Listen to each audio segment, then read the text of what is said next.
সাকিবের সঙ্গে অপুর দেখা হওয়ার বিষয়টি প্রকাশ্যে আসা মাত্রই কেউ কেউ ধারণা করেন তারা দুজন কি আসলেই আবার এক হচ্ছেন। অপু বিশ্বাস প্রায় সময় রহস্য করে কথা বলেন, মুচকি হাসি সে বিষয়টি এড়িয়ে যান। এতে ভক্তরা ও শুভাকাঙ্ক্ষীদের সন্দেহ আরও বেড়ে যায়। তবে এবার একটি সাক্ষাৎকারে অপু জানিয়েছেন তিনি বিবাহিত। কবে, কখন, কোথায় বিয়ে করেছেন এ বিষয়ে তার কাছে কেউই স্পষ্ট কিছু বলতে পারেনি।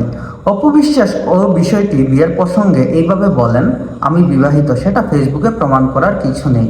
সংসার প্রতিষ্ঠা করতে হলে ফেসবুকে পোস্ট করা লাগে না।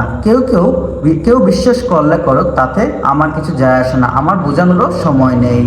সাকিবের সঙ্গে সংসার কেমন চলছে এই প্রশ্নের সরাসরি জবাব দেননি, শুধু বলেন যতটুকু প্রয়োজন মনে করেছি জানিয়েছি, এর বাহিরে আমার পরিবারের বিষয়গুলো ব্যক্তিগত রাখতে চাই।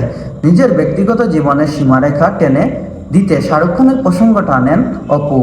এই টলিউড তারকা বলেন, শাহরুখ খান দর্শকদের যতটুকু প্রয়োজন মনে করেন ততটুকুই জানিয়েছেন।